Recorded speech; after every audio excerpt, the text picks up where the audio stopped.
Hi everyone, in this video we're going to be looking at raised track beds. I don't have a plan, I don't have much of an idea of measurement, I'm just sort of going to wing it, so let's do it.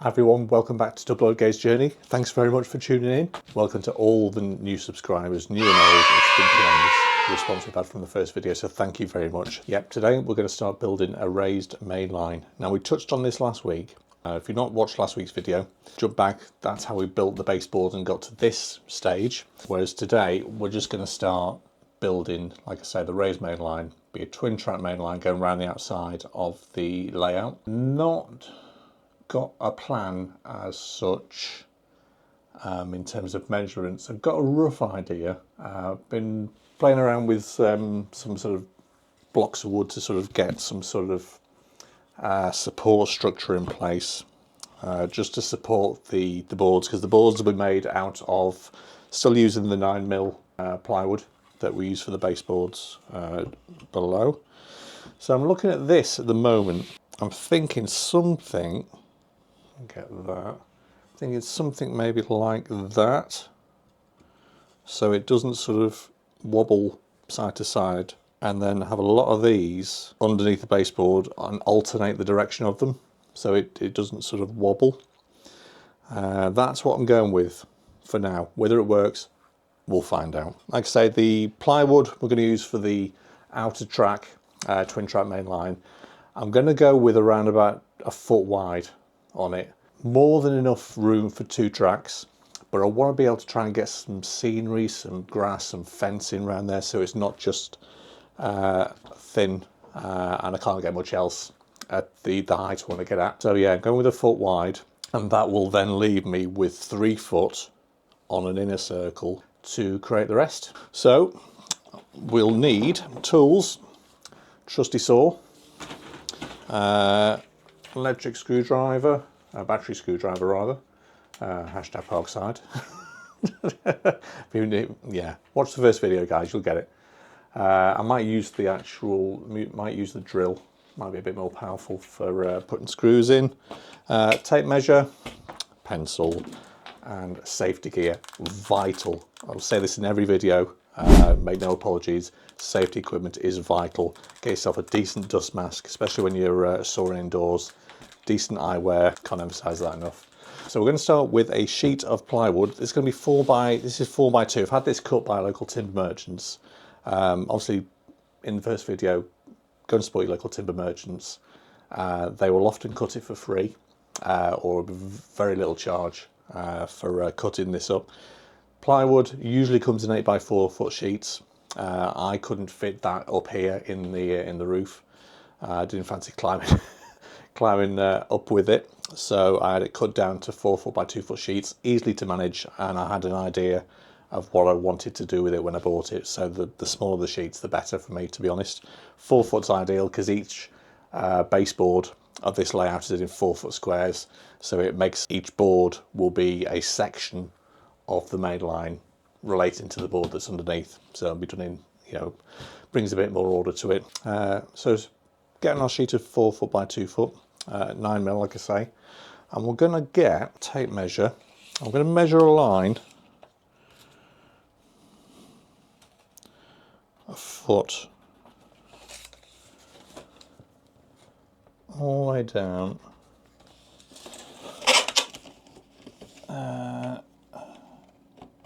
down there. So we're going to saw this, because this is obviously, like I said, 2 foot. We're going to saw this in half, and that will give us our nice clean 2 12-inch sections by 4. So right, yeah, marked out the sections, 12 inches, foot into it. So what I'll do, take this and get a line right up to there. I'll bring that right down. So we've got our line there, pencil line for the saw. So now we need to cut. Don't laugh, right. We're going to saw. So there we are. We have our 2 sections now. So these are 4x1, and we're going to have a look at getting these. This is where it'll sort of, this is how I imagine it to run. These will run round, sort of around there, and then right round the edge and back to here. So I'm imagining the twin track. I've got the track spacer. There it is. So track space, it's not going to take much, to be honest. That's going to be our 2 tracks. Going to run side by side there. 67 mil, I believe, is the right spacing for the tracks when you put them side by side. More on the corners, so we'll give a bit more space on the corners. But yeah, so we're leaving a bit of, whether I have it there, whether I have it here, give them a bit more, because we'll have signal boxes and stuff, and signals and bushes and all that fun stuff. So yeah, that's the plan. So now I need to have a look at this. So I'm thinking, how high should I raise the main line? I want another tier below it, which is above baseboard, the original baseboard level. So I'm wondering whether I need to take it fairly high so I can get another tier and then have buildings and stuff without it encroaching over the top of the main line, because I want that sort of visible. And obviously there'll be a backing scene above that.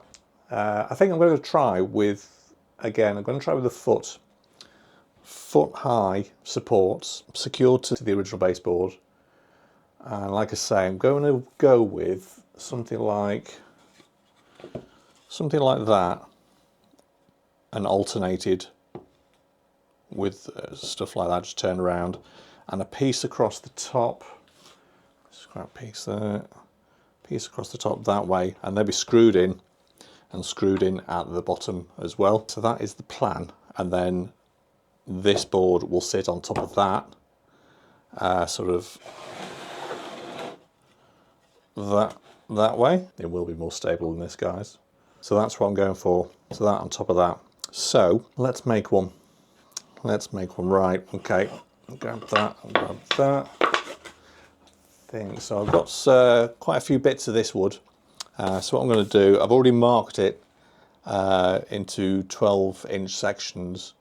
So we'll get that all prepared, and the stuff I've got over there that is the same wood to get prepared, and we'll make one, see what it looks like. There we go. That's what I've got. So there's 2 screws in the top, 2 screws in the bottom there. I've not glued it, but each piece is a foot in length. So 3.5 inch by 1 inch timber. So that will support, bear with me, that there. So we're looking at a height of that.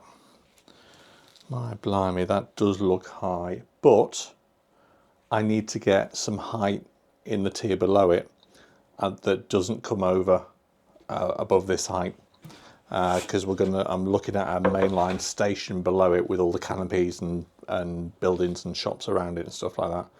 So yeah, it'll be fine. Yeah, it'll be fine. Of course it will. What could go wrong? Right, I'm going to saw some wood, make some more of these, and then we're going to see how it fits onto this, and I'll see you in a sec, guys. Right, so I've made a couple. I'll just go through with you because they're simple enough to make, and they are quite sturdy. There's no sort of bashing them around, and they'll just fall over. They are quite solid. So I've made a load of these. Actually, I have made a load. So what I've done, because like I say, I am just winging it. I have no idea what I'm doing DIY wise. I am just having a go, seeing what works and what doesn't, and the jury's out on this one. I won't lie to you, the jury is out on this one. So I'll show you what I've done. I'm get into a little box of tricks and just grab any old decent length screws that are left over from something else. And those out. And do that one. Right, so we take that. I want to put it at an angle. Let's get me put my glasses on. Safety first. So I'll put that at an angle there. And I'll just mark that with a line there. Feel where that is. Mark that with a line there, so I know roughly where the wood underneath is going, and we will just get in the right place. Pilot hole.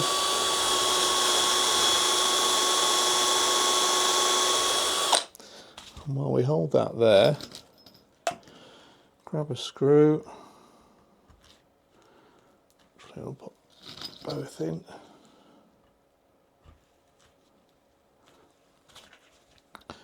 And just set that in there. Does need charging this. There's one.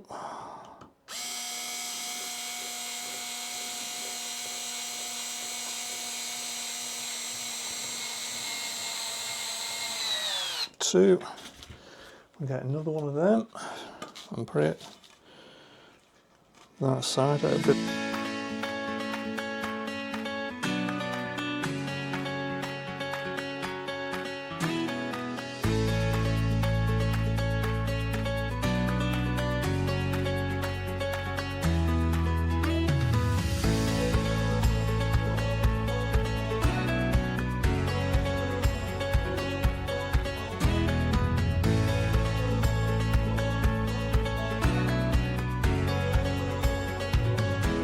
There we go.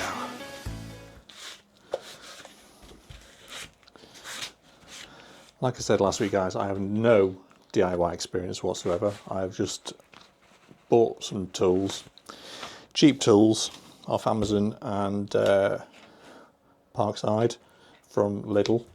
And I'm just having a go. Right, let's get some gloves on, don't need splinters. And let's see how it looks. We'll push that there.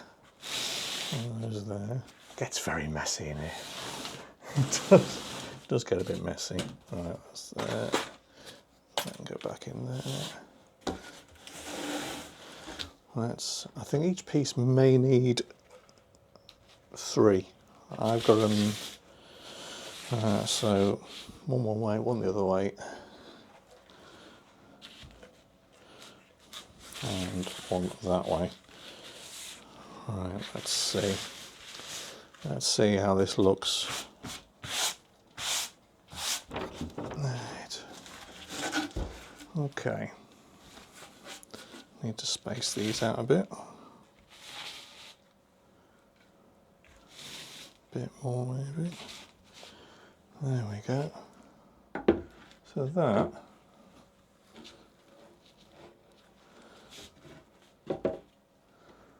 that there, like that. Yeah, quite high, isn't it?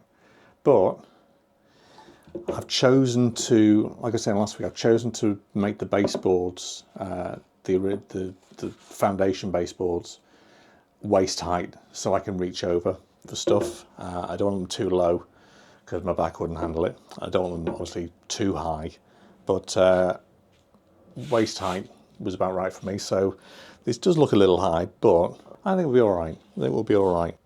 Right, what I'm going to do, I'm going to make another 3 of these. I won't put you through that. I'll quickly make another 3 of these now, and I'll get the second one of these up, put them together, and then we'll get some shots of how it looks, and then be over to you guys. Let me know what you think. Right, back in a sec, guys. There we go, guys. It's different. It is different, but I'm going to push on with it. There will be, I suspect, I'm not sure about a background this side, but I think the background might go right round the far side instead. Let me know what you think, guys. In terms of fixing this to the baseboard and the supports to the the baseboard tier. I've not gone with screws or nails or anything like that, because I want to try and keep it as quiet as possible. So on top of this will go the grey foam that you've got down there. But in terms of sticking this to the supports and then the supports to the baseboard, I'm going to use the same double-sided carpet tape I used for the foam on the baseboard, and that is really, really strong.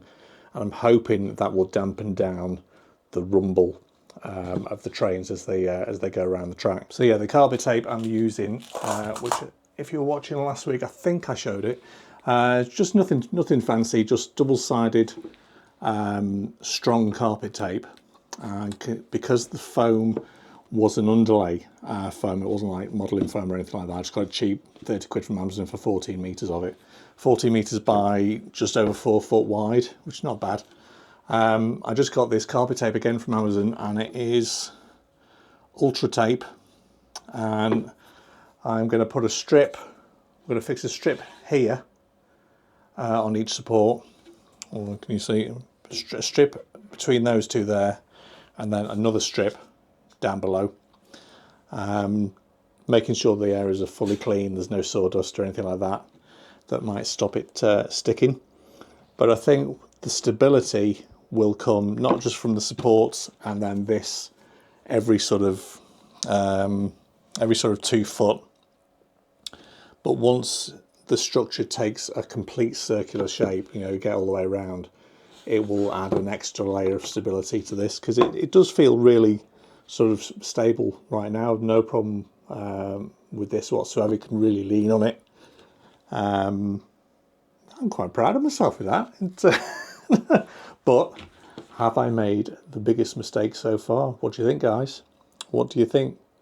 Too high?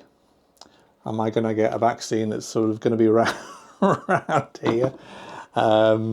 Yeah, let me know. I think we're going to be all right. We're going to push on with it. And in the next video, I'll have this completed, and then we'll start laying track, and we'll start talking about track plans. That'll be one to watch, because I don't have a track plan.